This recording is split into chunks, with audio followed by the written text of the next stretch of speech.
दिव्यांशु शर्मा जी, दिल्ली से। राधे राधे सीते। महाराज जी, आपके चरणों में कोटि-कोटि प्रणाम। राधा वल्लभ श्री हरिवंश। गुरुदेव, मैं पेशे से शिक्षक हूँ और कानून की शिक्षा देता हूँ। गुरुदेव, आपकी वाणी से लाखों युवा सही दिशा की ओर प्रस्थान कर रहे हैं, परंतु कई बार देखा जाता है कि युवा छात्र किसी परीक्षा में असफल होकर अपने जीवन को निरर्थक मानकर गुरुदेव कुछ ऐसा कर लेते हैं जिससे बाद में सबको, समाज को और हाँ, उसको अज्ञान के कारण होता है। अज्ञान के कारण होता है। आप हार और जीत, उन्नति और अवनति से बहुत परे हैं। आपका जो स्वरूप है वो इस जय पराजय, उन्नति अवनति, सुख दुख से बहुत ऊपर है। आपका जो स्वरूप है, आपने अपने को देह माना और संसार का भाव सत्य माना। अब यहाँ पराजय बहुत बुरी लगती है और जय होने पर अभिमान का हर्ष जनित सुख मिलता है। अध्यात्म के द्वारा ही सुख दुख को मिटाया जा सकता है। ये सुख भी दुख में है, दुख तो दुख में है ही। बिना अध्यात्म के, अब जैसे आप माता पिता ने बहुत पैसा लगाया, आप पढ़े, फेल हो गए,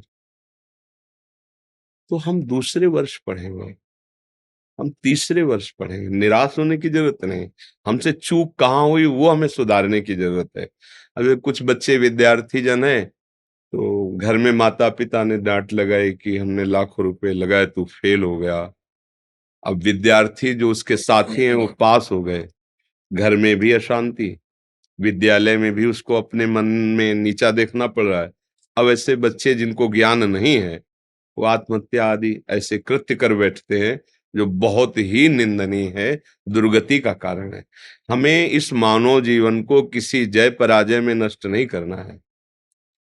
भगवान के हम मनुष्य हैं, हम परमानंद की प्राप्ति के लिए मनुष्य जन्म प्राप्त किए हैं, साधन धाम मोक्ष कर द्वारा। और कोई ऐसी पराजय नहीं है जो हमें पराजित कर सके। हम अविनाशी के बच्चा हैं, एक बार नहीं, दो बार नहीं, 1000 बार प्रयास करेंगे और पराजय को रौंदेंगे और जय को प्राप्त होंगे। निराश होने की तो बिल्कुल जरूरत नहीं। जो निराश हो जाते हैं, उदास हो जाते हैं, उनके जीवन में सत्संग नहीं होता, इसलिए हो जाते हैं। नहीं, आप सच्ची बात समझो। गुरुदेव, कई बार मैं देखता हूँ कि उन छात्रों की आर्थिक स्थिति ऐसी होती है कि उनके पास कोई चारा नहीं बचता है। नहीं, ऐसा नहीं है, चारा नहीं बचता। और ऐसे कितने विद्यार्थी हैं जो अन्य समय में अर्थ का उपार्जन करके और विद्या पढ़कर बहुत ऊंचे पदों पर बैठ गए हैं। तो हमको उनसे भी तो शिक्षा लेनी चाहिए कि वो, अगर उनको अवसर मिलता है तो दूसरे के घर में सेवा करके, उनसे सहयोग लेकर और अपनी आत्महत्या करना जरूरी है, निराश होना जरूरी है। अरे हम ऐसा प्रयास कर, देखो जो बालक हैं अभी 15, 16, 18, इनको माता पिता का बहुत दुलार और सही निर्देश, क्योंकि सच्चे माता पिता वही हैं जो अपने बेटे को आध्यात्मिक बल से युक्त कर सके। अगर अध्यात्म बल युक्त नहीं किया तो फिर निराशा ही हाथ। अब जैसे आप लोग हैं, आप लोग बुद्धि के द्वारा समझ सकते हैं, अब बच्चे नहीं हैं। अगर हमें 6 घंटे अच्छे से पढ़ाई करने को मिल जाए तो बहुत उन्नति करेंगे। तो शेष जो हमारे पास बचते हैं, 6 घंटे सो लेते हैं, फिर हम कोई काम ढूंढते हैं, भले हमें फावड़ा चलाना पड़े 2-3 घंटे 4 घंटे, और उससे हम पैसा उपार्जन करते हैं। हम अपनी उन्नति के लिए, और निराश होने की जरूरत नहीं। हम कोई व्यापार कर लेते हैं, कोई साइड में ऐसा कर ले, लेकिन निराश हो जाना, शरीर नष्ट कर देना, क्या इससे आपको मिलेगा क्या? मान लो आपने शरीर नष्ट किया और अपराध बन गया, भगवान ने तुम्हें परम पद प्राप्ति के लिए मनुष्य जन्म दिया, उसको तुमने नष्ट कर दिया। पूर्व के कर्म दुख देने वाले हैं ही, ये नया कर्म और बन गया, अब मुक्ति तो हुई नहीं ना, तो फिर किसी शरीर में तुम भेज दिए जाओगे।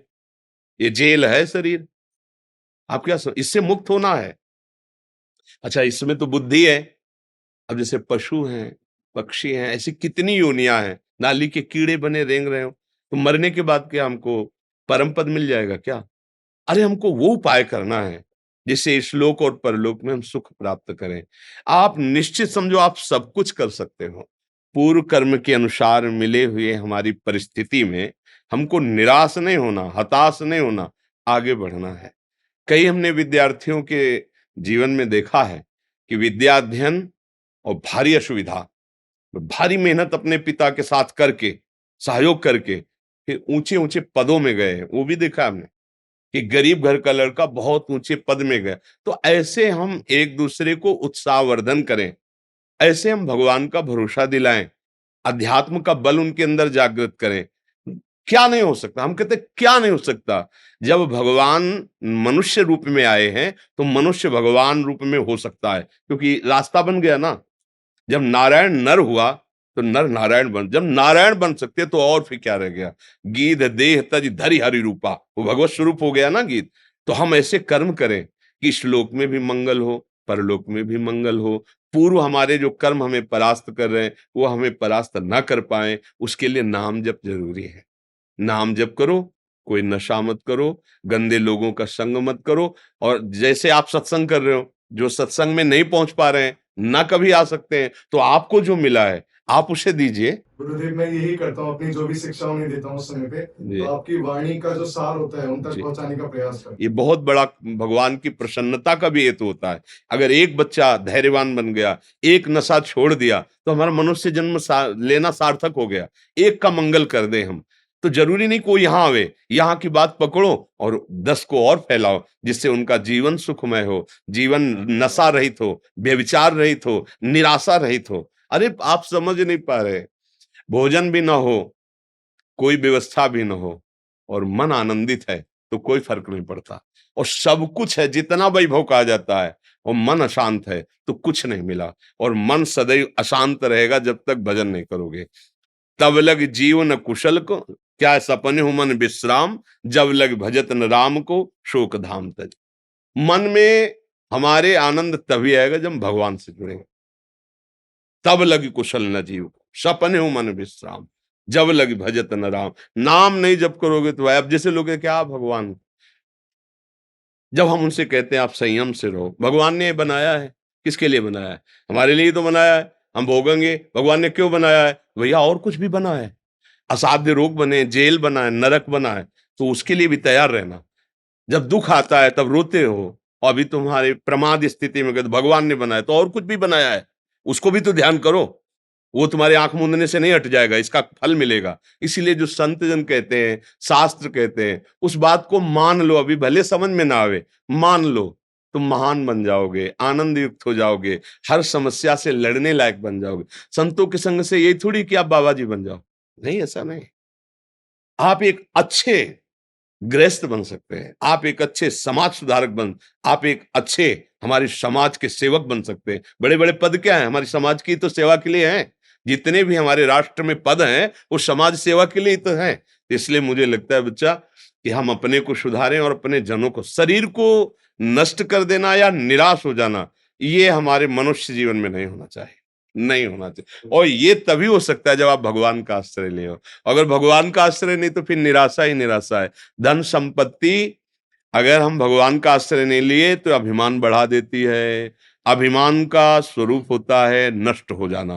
वो मदिरा पिएगा, व्यभिचार करेगा, जुआ खेलेगा और अपमान करेगा, और इसका परिणाम आएगा कि फ्यूज हो जाएगा। जैसे बल्ब बहुत जला ना अपनी सीमा से अधिक, तो फ्यूज हो जाएगा। 0 वाट का है, उसमें 11,000 वाट ऐसे हो जाए ना, ऐसे ही है। हमें बहुत धैर्यपूर्वक चलना है, निराश नहीं होना। आज हमारे भोजन नहीं ठीक से खाने का, हम प्रयास करेंगे, हम धर्म पूर्वक चलेंगे, तो एक दिन ऐसा हो जाएगा कि आप भंडारा करने वाले बन जाओगे। पक्का समझो, पक्का, ये हमारी बात पक्की समझ लो। हमारा मालिक एक एक सेकंड आपको देख रहा है, और वो आपके सच्चे मार्ग पर चलने का हिसाब ऐसा देगा कि निहाल हो जाओगे। वो कैसे देता है, वो सृष्टि कैसे बने? किसी इंजीनियर ने बनाया क्या भगवान की बात को? भगवान ने सलाह ली कि इंजीनियर साहब हमको मृत्युलोक कैसा बनाना है, स्वर्गलोक कैसा? कुछ नहीं, किसी कारीगर की जरूरत नहीं, किसी इंजीनियर की, किसी बिल्डर की जरूरत, कोई सामग्री की जरूरत नहीं। हो गया, एक पलक झपकते अनंत ब्रह्मांडों का जिसने सृजन कर दिया, उस स्वामी को हम अपना मालिक मानते हैं। वो हमारे लिए क्या नहीं कर देगा? पर भरोसा भगवान का जल्दी नहीं हो पाता। इसीलिए मुझे लगता है बच्चा कि हम सबको, आप पूर्वजों की बात पढ़ के देखो, जो सबको गुरुकुल में रखा जाता था, चाहे राजकुमार हो चाहे एक साधारण गृहस्थ का बच्चा हो, एक सीमा में सबको बैठाल के गुरुजन उपदेश करते। क्यों रखा जाता था? राजकुमार है, घर आके पढ़ा जाओ, चक्रवर्ती सम्राट का लड़का है, यहां तक कि भगवान भी गए चाहे राम जी हों और चाहे कृष्ण जी हों। संदीपनी जी के आश्रम में हाँ भगवान कृष्णचंद्र जी, और योग वासिष्ठ का उपदेश करने वाले भगवान श्री राम जी को श्री वशिष्ठ जी के गृह में बार बार, और विश्वामित्र जी के द्वारा कई शिक्षाएं दीक्षाएं भगवान ने प्राप्त। तो भगवान को क्या प्राप्त करना है यार? जाकी श्वास वेद श्रुति चारी, सो हरि पढ़े ये अचरज भारी। जिनके श्वासों से वेदों का प्रादुर्भाव, उनको पढ़ना है क्या? पर जब भगवान ने मनुष्य रूप में अवतार लिया तो गुरुकुल का सेवन किया। वहीं तो सुदामा जी से मित्रता हुई थी। एक इतने गरीब और एक भगवान द्वारिकाधीश स्वयं, दोनों मित्र बनकर रहे। क्यों ऐसा होता था? क्योंकि उनके अध्यात्म की जागृति होती थी। आज छोटे छोटे बच्चों को मोबाइल ने, कुसंग ने, जिन बच्चों को अभी बिल्कुल उस विषय से अनभिज्ञ होना चाहिए, उन विषयों के वो ज्ञाता है। आश्चर्य होता है कि इतने छोटे बच्चे को इतनी विषय संबंधी ज्ञान कैसे हुआ? तो वो कुसंग है मोबाइल का। मुझे ऐसा लगता है कि अपने बच्चों को, अपने भाइयों को, अपने समाज को यदि सुखी करना है तो गंदे विचार, गंदे आचरण, गंदा चिंतन, गंदा भोजन, इससे बचाना होगा। अगर नहीं बचा पाए तो फिर नहीं समझ में आएगा, फिर तो गिरना ही गिरना पड़ेगा। बिल्कुल ऐसा बच्चा हमने देखा जो 13 वर्ष का है, खड़े होने में चक्कर आता है, दिन में 8-10 बार वीरपात करता है, अब उसका स्वभाव बन गया है। अब कैसे सुधार? 13 वर्ष का बच्चा। अब ये सबको लगेगा कि ये क्या, लेकिन हम इसीलिए इस बात को कहते हैं कि अपने बच्चों को, अपने भाइयों को, अपने समाज को यदि आप इस दोष से मुक्त नहीं कर पाए तो ये जान ही नहीं पाएंगे कि मनुष्य जीवन होता क्या है। छोटे छोटे बच्चे हैं, उनके आचरण भ्रष्ट होते चले जा रहे हैं। अभी यौवन का उन्मेष हो रहा है, वो मदिरा पीने लगे हैं, वो व्यभिचार करने लगे हैं, वो गंदी बातों के ज्ञाता बन रहे हैं। बोलो, जो जीवन संयम के लिए कई बार उदाहरण दिया, जैसे किसान की गेहूं की फसल है, उसे गलेथ कहते हैं जब बाली आने को होती है, आप उसे काट लो, एक भी दाना नहीं मिलेगा, और वही रुक जा 2 महीने और इसके बाद काट लो तो बोले 80 मन हुआ, 60 मन हुआ। ऐसे ही जो हमारे सिद्धांतों में है, 25 वर्ष रखा गया, हम कह रहे 20 वर्ष तक ब्रह्मचर्य रहिए, वीरपात मत कीजिए, फिर आप गृहस्थी में जाइए, 20-30 वर्ष गृहस्थ धर्म में रहिए, तो फिर आप ब्रह्मचारी ही माने जाएंगे, क्योंकि वो फसल तैयार हो चुकी है ना। जो फसल परिपक्व हो गई उसमें 40 मन 50 मन अन्न हुआ, और वही 2 महीने पहले काट लो तो भूस भी सही नहीं हो पाएगा, दाना की तो बात जाने दो। ये नई अवस्था ब्रह्मचर्य के लिए होती है। ब्रह्मचर्य से रह के, व्यसन रहित रह के, धर्म की शिक्षा, समाज सेवा की शिक्षा। अब हमारे मानसिकता में केवल स्वसुख वांछा बढ़ती जा रही। स्वसुख वांछा का मतलब, ये शास्त्रीय शब्द है कि केवल मुझे सुख और सम्मान मिले। वो कैसे मिले? पद प्राप्ति से मिले, या हिंसा करने से मिले, या जैसे भी मिले, मुझे मेरी कामनाओं की पूर्ति हो और मुझे सम्मान मिले, बस। ऐसा कभी नहीं हो सकता। पुण्य प्रताप से तुम थोड़े दिन जरूर कर सकते हो, इसके बाद पतन हो जाएगा। अगर ये बात है कि प्रभु मुझे ऐसी बुद्धि दीजिए कि जिस पद पे मैं हूं, समाज में जहां तक कोई अधर्माचरण करने वाला है, कोई निर्बलों को सताने वाला है, प्रभु मुझे सेवा का अवसर दिया है, मैं प्राणपन से उसकी सेवा करूं, भले मुझे दुख मिले। अब वो कभी पतित नहीं होगा, वो ऊंचा उठता। पर ऐसी भावना तभी आएगी जब अध्यात्म होगा, भगवान या भक्तों का सानिध्य होगा। नहीं तो हर चाल हमारा मन अपने सुख की भावना से ही करता है। हम अगर सम्मान पत्र का भी त्याग करते तो सम्मान के लिए करते हैं। अरे यार, मतलब गजब का आदमी, सम्मान पत्र मिल रहा था, उसने त्याग किया, ये सुनना चाहते हैं। बड़ा सूक्ष्म है ये विषय। अगर हम अध्यात्म को समझ जाए तो कभी दुखी ही नहीं हो सकते। पर बड़ी कृपा ठाकुर जी की है और आप सबकी हम पे है कि आज कलयुग में ऐसे अवसर में आप जवान भाई हमारी बात सुन रहे हैं, हमारी बात मान रहे हैं। हम धन्यवाद करते हैं और ऋणी हैं आपके कि आप हमारी बात मान रहे हो। गुरुदेव, हम तो तिनके मात्र हैं, वो तो आपकी कृपा की हवा है जो ये बच्चा बहुत बहुत जरूरी है, बहुत जरूरी है। आज हमारे नौजवान ऐसे हो जा रहे हैं कि बगल में अत्याचार हो रहा है और वो मुस्कुरा के निकल जा रहे हैं। कृपा करेंगे तो वीडियो बना करके वायरल कर देंगे, लेकिन बचाएंगे नहीं। आज का हमारा नौजवान कैसा हो रहा है कि अगर किसी का एक्सीडेंट हुआ, वो तड़प रहा है, तो वो अगर कृपा करेंगे थोड़ी देर रुकने की तो वीडियो बना के वायरल कर देंगे, बकाया वो उसकी सेवा करने में। या किसी को कोई सता रहा है या किसी के साथ कोई अत्याचार कर रहा है, तो ये नहीं कि यार हमारे शरीर में भगवान ने बल दिया है, हम प्राण भले त्याग दें लेकिन इसका अहित नहीं होने। ये बात उसी के हृदय में आती है जो अध्यात्म का जो भगवान के मार्ग का, फिर मनुष्य जीवन के यार मतलब क्या रहा। इसलिए बहुत सावधान, भगवान कृपा करें, हम सबकी बुद्धि शुद्ध रहे, हम धर्म से चलें, पवित्र आहार करें और अपने देश की सेवा करें। हम घर के बूढ़े माता पिता की सेवा नहीं कर पा रहे तो देश की सेवा क्या करेंगे। वही वृद्ध माता पिता को जरूरत है आज हमारी, हम उनकी सेवा नहीं कर पा रहे, उनको ठुकरा रहे हैं, उनको अनाथालय भेज रहे हैं। तो ये हमारी नौजवानों की पद्धति। बोले वो पोजीशन खराब होती है। हाँ, तुम जो आज जब तुम्हारी बात वो दिखाई जाती है, अगर वीडियो बना के, पिता कैसे तुम्हारी कामनाओं की पूर्ति के लिए मेहनत पसीना करके आज जब तुम पढ़ लिख कर बने, तो तुम उन्हीं माता पिता को अनाथालय में भेज रहे हो, वृद्धाश्रम भेज रहे हो। तो ये नहीं।